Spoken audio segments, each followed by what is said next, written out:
The richest man in Delta State, Nigeria, was arrested in Ghana yesterday for making the citizens uncomfortable. If a well-educated man like this think he can come to another country like Ghana and misbehave, then why should I blame a normal Nigerian way now from their papa that they learn from? These people think they can carry wetin that they do for their country come Ghana, abi? You come another man's land, making their citizens uncomfortable by blocking the road. Who does that? As the matter hot, I say make I carry and come for una. So we watch it together, and at the end of it, I would love you to drop your opinion in the comment section. Let's watch. National security operatives in a joint operation with the police and military have arrested a Nigerian businessman, Ben Peters, at the Aurora apartment in Kanda near the Jubilee House. Also, part of the operation is Richard Jakpa, Deputy Director of Operations at the Presidency, Mustafa Gbande. What really is going on at Kanda? Let me bring in Mustafa Gbande, who is the Deputy Director of Operations at the Presidency. Mustafa, so what is happening at Kanda? Why is this Nigerian businessman, Ben Peters, under arrest? So good afternoon and good afternoon to our cherished listeners and my brother at the other side. What's happening is that this morning around 9 a.m., we received a distress call from the apartment, which is about 800 meters from the Jubilee House, Nora apartment, you know, the 37 vicinity where the Ghana Water Company is. Right. We dispatched police officers to go there and only to receive a report that there are a couple of young men dressed in black suit, armed to the teeth, have blocked the entrance of the apartment with about 20 vehicles. They won't allow anybody to go in. They won't allow anybody to come out. So I actually followed up myself. They will not budge. And all of it was at the command of businessman Benedict Peters, who claimed that the apartment, the residence is owned by Tasako, and that they have failed to give him multiple keys to a number of apartments numbering up to about 8 he owns on that building. Right.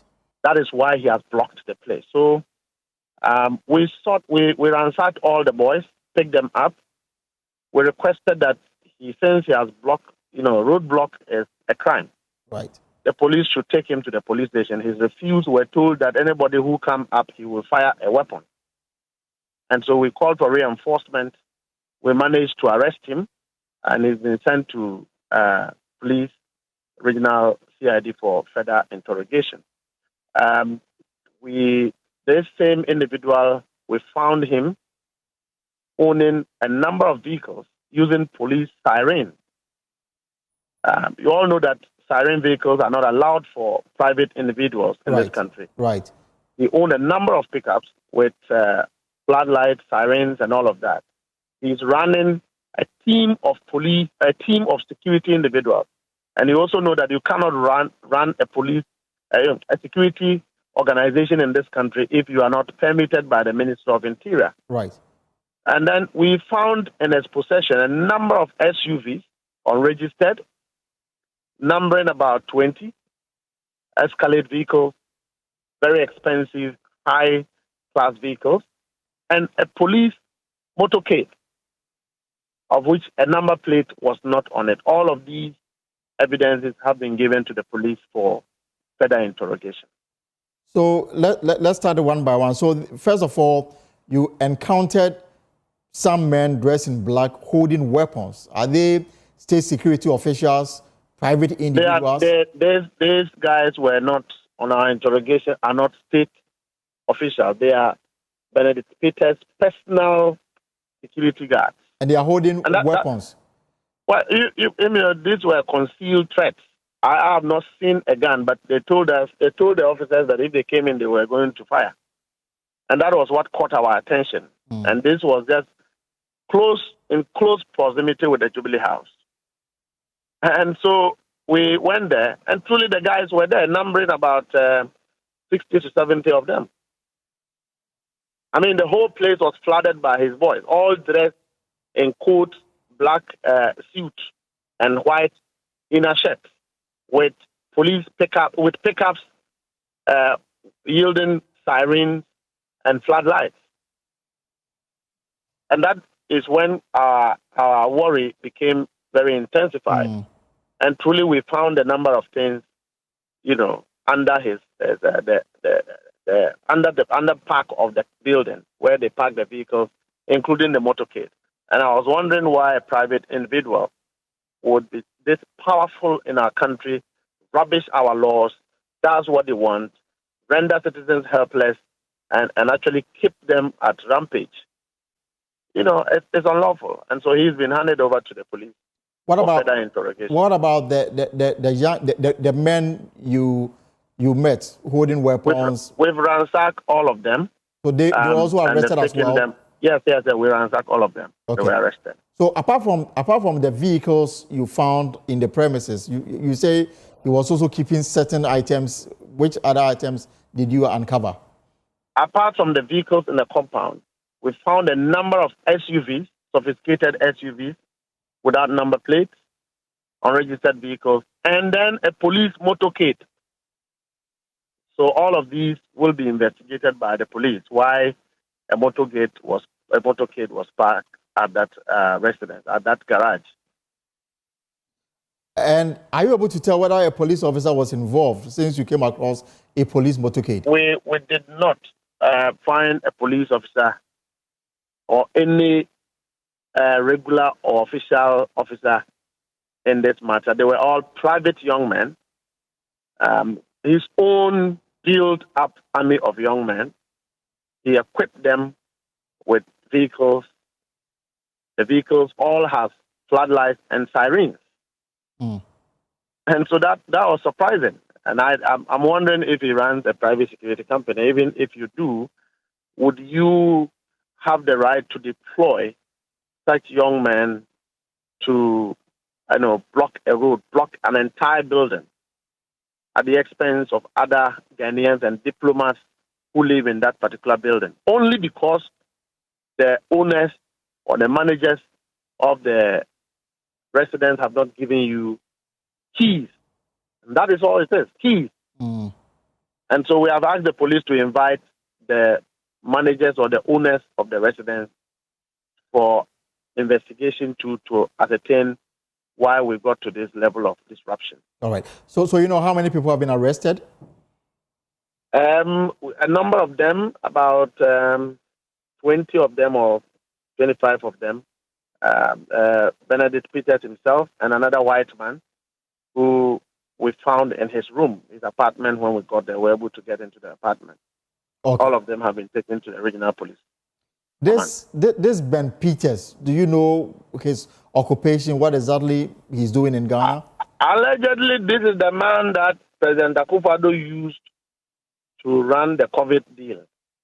You remember the man who ran the office, the COVID infrastructure that everybody was paying to him. Are you making reference to Frontiers?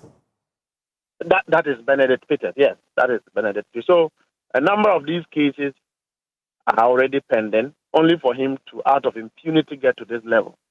And I think that we shouldn't run a country where foreigners take all of us for granted. And you can hold a whole infrastructure of residents to ransom only because you label yourself a big man. This is not Akufo-Addo's regime. This is a new regime where the law will work. Number one, as a private individual, you do not have the right to run an organized police or an organized security group without approval from state security. Also because you are a foreigner. Number two, you do not have the right to run vehicles with sirens and police flag lights on them. Number three, you don't have the right to roadblock, deny access to an apartment when you know that it's a commercial place and it is not the case that you are the only individual living there, but many other people, including diplomats. In fact, the husband of the Spanish ambassador was almost crying. All of them cannot go into their house, and that happened close to 3 hours. But Mustafa, this clearly falls in the region of a civil matter between occupants of an estate and somebody who claims to also owe part of the estate. And I'm wondering why a whole national security will get involved, and then with people like yourself, leaving the Jubilee House to get involved. The police could have easily handled this matter. National security came subsequently. I was there myself. National security came subsequently. Initially, a team of police officers were deployed to the place. When they met the huge number of his bodyguards or his security team, they called for reinforcement. Reinforcement came from Greater Accra. And then Benedict Peter was hiding in one of the apartments. He would never come out. So they had to search for him. And so reinforcement came. By the time National Security got there, he was arrested and taken away. So National Security would then come and, impound all the vehicles we've seen there and do some investigation also to ascertain whether or not there are documents to it, tax have been paid and all of that. And so to the extent that you have a private matter with other people, it's not enough to roadblock access to other citizens to an apartment. Number two, it is not enough to raise a team or an army of a security team without lawfully being licensed or permitted by the state. You are aware that even in our own country, you cannot run sirens as private individuals. Right. So how is it the case that you have all these sirens to the extent of a motorcade in your apartment? So the media reports also suggest that Mr. Peters went into hiding and refused arrest until the president's brother, Ibrahim Mahama, showed up at the scene. That is not true. He refused arrest. He went into hiding. We looked for him, found him, brought him down before Mr. Ibrahim Mahama arrived. He was also alarmed when he heard of the disruptions going on because he's a resident. Mr. Ibrahim Mahama didn't come there estate. To... Say that again. Mr. Ibrahim Mahama is a resident of this estate. Yes. Oh. And so when I also spoke, a couple of individuals also called me because they heard I was there to find out what was going on, only to hear the story. And all of them are unfounded. So it's not the case that Mr. Ibrahim Mahama presence got him to leave his hiding place and then subsequently he was arrested? Well, at the end of the day, the suspect is arrested. The police managed to arrest him. We got him, we brought him down, and then subsequently he was taken to regional police. In fact, the regional police commander also arrived even after the men have been able to successfully arrest him. Okay. There was no abuse, there was no any differences. Respectfully, we arrested him. I told him that, look, you have to hand yourself over to the police, go with them and make a statement, and then the police will take over from there. At the end of the day, he knows he's broken the law. Final question will be, you say that this is the same person you've been looking for until this matter came up this morning. Is he also involved in other cases of national interest? No, I'm just saying that this is a man who, have, in collusion with President Akufo-Addo and his people, squandered COVID money. You are aware. All of us have been aware. Frontiers, the popular Frontiers matter, is Benedict Peters. And so that same impunity would be what will lead to the extent that you can run an institution as if you are a president in another man's country. You build an army without authorization. So we sit here and people breed terrorists and terrorism with their, privately acquired wealth to undermine our national security interests and do what exactly they want to do without respect to our laws. All right. He cannot do this in Nigeria. All right. He can't.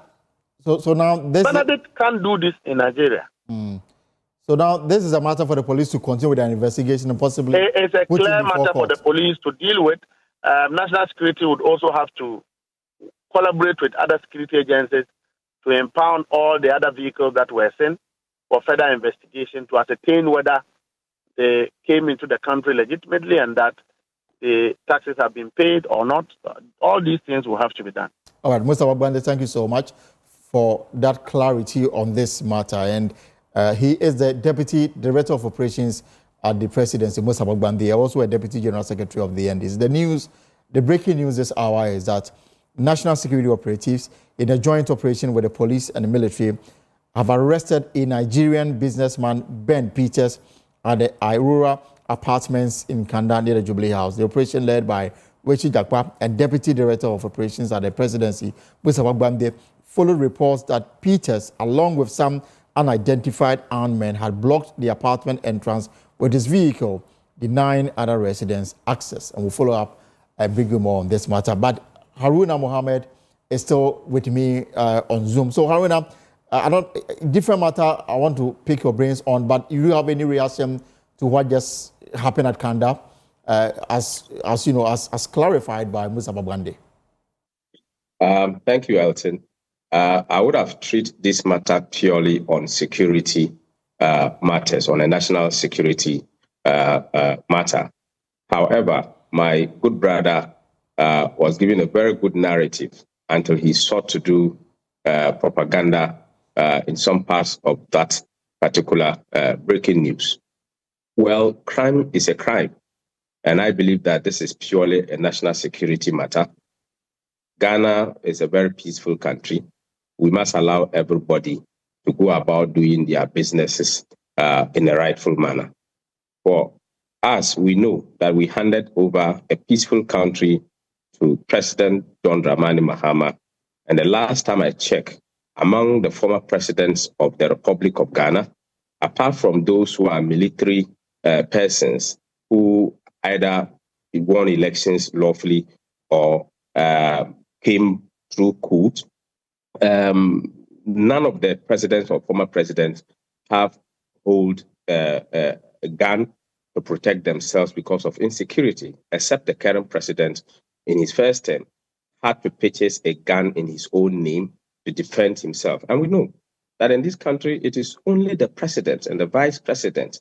And the president is the key official who is protected by national security. And if at a point in time, the president himself had to buy a gun for his personal use, that tells you how insecurity the country was. So I don't pray that Ghana should get to that stage under this particular second term of His Excellency John Dramani Mahama. I leave the matter on the national security to handle that and make sure that the laws of Ghana work. Now, look at how this man just come disgrace himself. For crying out loud, look at the way this man just come disgrace himself. For those of you where they think that this man no be true rich man for Nigeria, let me allow you to watch this clip small before we continue. Watch this clip. The richest person in Delta State as of 2024 is Benedict Peters.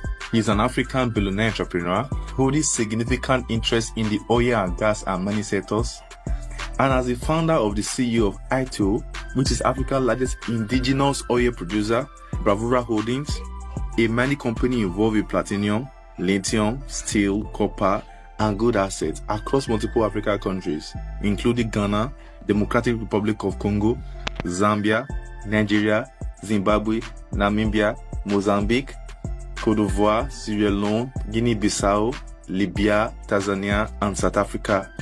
As of 2014, November, his estimated net worth was $2.7 billion, ranking him the 17th among Africa's richest individual and 7th in Nigeria, according to Ventures Africa. Beyond his business endeavors, Peter is a committed born-again Christian. Guys, this one really blew my mind. I be like, oh wow, I never knew siren is not allowed by private individual without permission. No. Hey, Ghana. I believe by now this man must have learned his lessons seriously, because Ghana know they joke when it comes to her citizens, and also aware that the system is working in Ghana. See, them know they take shit from no one, whether you are rich or poor. For Ghana, everybody na equal person. Yes, everyone life matters. Yeah, that's how we do it here. Oga, in Ghana, money no be wealth too. Ghanaians see money as paper. So if you are coming into this country, have it in mind that human beings' life matters more than any other thing. You know, you can do whatever you want to do in your country, but in Ghana, there is unacceptable. So therefore, be guided. Yes, Oh, na ears, Nigerians. For Ghana here, they know they mind if you get money. You see, nobody is above the law.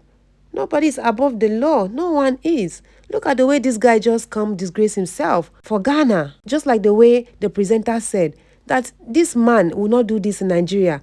But look at wetin in carry can't do here. They think say Ghana now where is a lawless country. No, no, that's where they get it wrong. They know they take shit for Ghana. Oh. Never. They know they take shit. I believe other people that are having it in mind that Ghana na where they can come and misbehave and do whatever they want to do and return. By now they might have seen and learned their lesson. They will not dare to do such a thing. You know, see, the government has changed. Oh. It has changed. Nana Akufo-Addo have gone, and the new president now is John Mahama. He know they take shit from, like, no. He know they take shit. He know they cover anything. He's on that chair working for Ghanaians. So, yeah, he's working for our citizens. Make I tell you now, the system they work for Ghana. Oh. The system they work. You know, be like Nigeria. So, please, be guided, okay? Be guided when you are coming to Ghana. Drop whatsoever you they carry, you they do for Nigeria. As you come Ghana, make you try learn from waiting that they do for here. That's the little advice I have for you. So guys, everything that has a beginning also has an end. I've come to the end of my video. I'd love to hear your thoughts in the comment section below. Do also like, subscribe to the channel, share this video to as many eyes out there. I believe they will watch and learn from it. I love you guys always. Bye bye.